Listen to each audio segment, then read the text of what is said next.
The Play Mornings with Steph and John replay. Good morning, world. It's March 12th, 2024. Welcome to Tuesday. I watched a shark movie last night. Ooh, did you Sharknado? No, and not like The Meg, which is, classic, not Jaws. I'm not sure what it was called. Oh. But it had a couple plot points that just didn't quite make sense. Okay, so they were on a plane, the plane crashed, they're in the bottom of the ocean floor, and all of a sudden sharks come and start eating like all of the people who didn't make it. Yeah.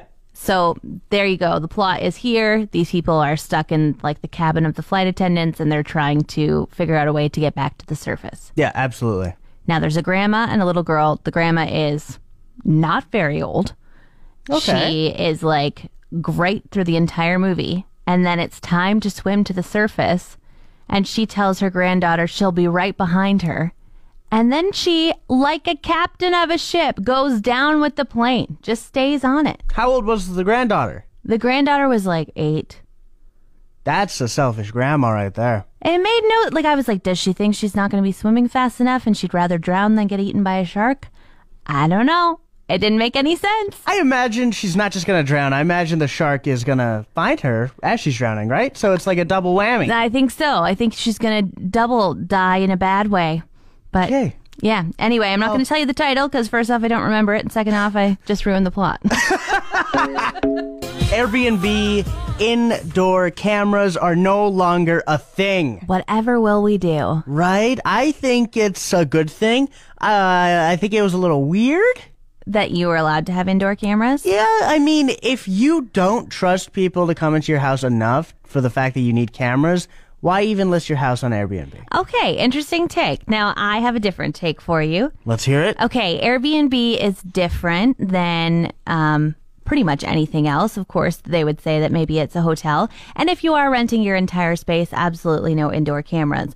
But what if you're somebody who rents out multiple rooms and you just have indoor cameras in the common areas? No, I still think that's no bueno. Even though hotels have cameras in the common areas and just not in the rooms? Yeah, hotels are kind of made to feel homey, but not to the severity that Airbnb is. Like, the common areas of a hotel, you're like, okay, I'm in like a business center. But at a home, I don't want to know I'm being watched. Okay. I mean, I don't really want to know I'm being watched either. I wouldn't rent an Airbnb with cameras inside, but... No, exactly. See? I was trying to be devil's advocate here, but I'm with you. I don't like it. There was a very frigid football game back in January. Yes, there was. So it was the Chiefs versus the Dolphins. Yeah. And it was minus 20, and the wind chill was making it feel like minus 27. Yeah. And apparently, dozens of people went to the hospital for frostbite, and more than a dozen people lost fingers and toes. Yeah, no, just fell off or cut off. Yeah, had to be amputated. And they're saying as the injuries evolve, even though it was nearly 2 months ago, they still might have to amputate more. What? Yeah. Oh, that's gross. But you know what? As a sports fan, I get it. It was a wild card game. Like, you win this game, you advance to the playoffs. Okay, so you're sitting outside, you're absolutely freezing, but you're at a football game. And you're like, there's no way I'm leaving here. I don't care about my fingers and toes and the pain that I'm feeling right now. Yeah, like if the Dodgers, for whatever reason, played through that, I would absolutely be staying. Really? If it was as important of a game as that, absolutely. And you wouldn't be like, oh man, now I don't have my index finger anymore and I can't point at anything ever again. And it wouldn't matter to you. I think it'd be worth it to see what I was seeing live. I don't think I have anything in my life that would be worth it to lose a finger for. Nothing. Say the Jonas Brothers wanted to put on a show just for you, but you needed to sit out in minus 30 temperatures. They're cool, but absolutely not. Like, fingers and toes are very useful things. Okay. And that's one moment in your life. Like 1-2 hours? Absolutely not. What if you just lose like a pinky? No, because then you have to shake everybody's hand all the time, and they're like, whoa, what was that? Oh, it's the missing pinky. Huh, I wonder how they lost that. Is it rude to ask? But you have a good story. Everyone wins at the Oscars. That's right, especially us, because we got to watch it. Well, this is what the swag bag is called. When you are a nominee, a near winner, you still get a $180,000 bag full of goodies. You know there's people who turn down going to the Oscars? Did you know that? Are you aware that there's people who turn down going to the Oscars? This is just the nominees, so you have to actually have done something to be able to be included in this $180,000. Okay, that makes a gift. lot more sense. Now, it includes 10-day trips to private villas and things like that. But then I was looking at some of the other things that they put in there for people. So, they have to scour the internet and try and find the new it item that's just filled with luxury. Yeah, because they're rich. They already have everything. And one of them is called a bag sit. It's a portable purse seat. Now, you would think that maybe this is a seat you can carry around and sit on, but no. It's a seat for your purse. Yeah. And so it's a little foldable luggage sitter, but purse size. And it's so that you don't have to put your purse on the table and put a dirty purse there when you're at a restaurant. Oh, of course. Or get your purse dirty by putting it directly on the floor. So you have to carry this around with you in your purse, but it's so that you can keep your purse clean. Okay. It's $54.99 if you think this is an item you might want. There's also a duplicate selfie figurine. What? So it's a 3D printed action figure of yourself.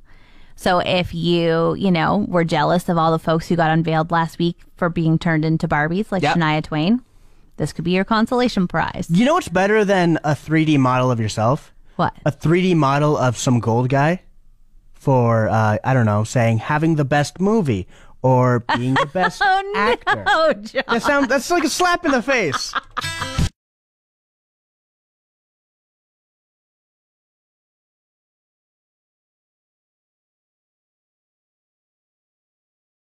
We are joining the big leagues. We're like Chicago PD or like Law and Order or SWAT or something. I don't even know where you're going with this, but I'm hooked. We're upping our crime. No, I'm totally kidding. We're upping our crime. Yeah, it's a joke because there's so much crime in Chicago that they made a show about it. Oh, okay, I like that. Wow. All right, but this is really cool. So the RCMP has this new program where if you have a security camera outside that faces the street and might be able to catch some criminals or would be alleged criminals, you can register it with them and let them know where it faces. And they're not going to have access to your camera feed or anything like that. It's just letting them know that if a crime did take place and they are looking for some, video evidence, they can call on you and say, hey, did you catch what happened at 2:30 on Tuesday night? And you can share your footage with them. It's just a request. You don't have to, but it's just letting them know where the security cameras exist in the city. I do have a question for you. Uh-huh. How do I get a security camera installed? Because that is having the police call on you like you're Batman? Are you joking? See what happened last night. I think you order them. There's multiple companies that supply them. You can go the expensive way and have a monthly fee. Yeah. Or you can do it your way and just have a thing that you delete all the time. But anyway, it's called Community Assisted Policing Through the Use of Recorded Evidence, or CAPTURE for short. And you can head on over to our socials to get a link to register your security camera and get in on this. Chicago PD kind of forward thinking we're going towards. Well, a big good morning to you. We are here with Sandy McDonald and a brand new frontman for you, Sandy. He's got a balloon here. That's Sam Langford, Sidecar Sam. Sidecar Sam. From Grinnell, Iowa. My husband and I were trying to figure out what his new name was, because there was Winky Rides and Grab Glides, and was it going to be Sam Slides, or how are we going to fit this in? But Sidecar Sam, I love that. Well, slides is not a good thing for a motorcycle. The last thing you want to do is slide on a motorcycle. Somebody on Greb's page said that, so slides is out. So, and then Sandy, we went to see Sandy Bowman or Mary yesterday. He called him Wood Buffalo Sam, which it's kind of got a ring to it. Yeah, I think that has a great ring to it. I'm going to call him that. Yeah, Sidecar Sam, Wood Buffalo Sam. What Teresa Wells said about Greb, I was just a keeper. He got to belong to Fort McMurray, so. Yeah, absolutely. Here, and I think it's gonna, is he okay with them? Absolutely, for sure. So tell us about Sam's journey. He's come to Wood Buffalo here after quite a harrowing tale. You had to fly all over the place. Well, yeah, they changed rules on dogs flying in the States 12 weeks with one airline, 16 with another, so there's no way he'd fit under the seat of a plane.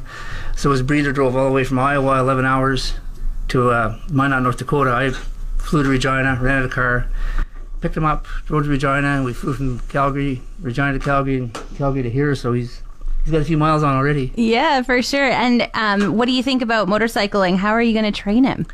The same way I did with Winky and Grab. I'll start pulling around by hand in the trailer, sit him on the bike with it running around the block.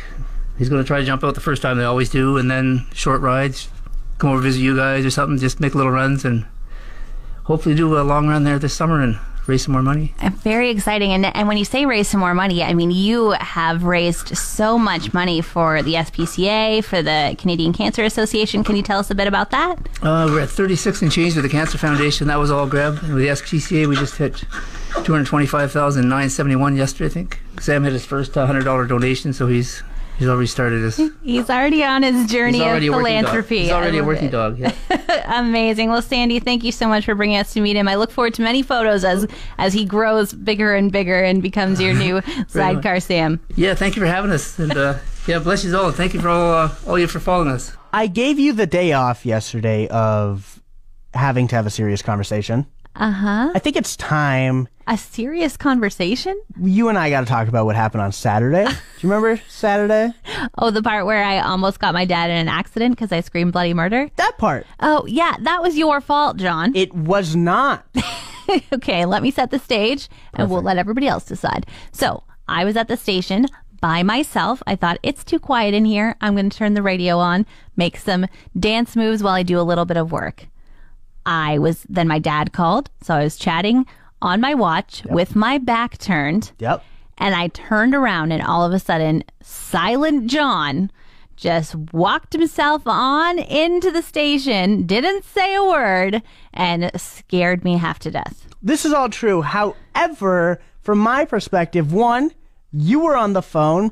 I don't want to talk to you while you're on the phone. I clearly heard you were on the phone.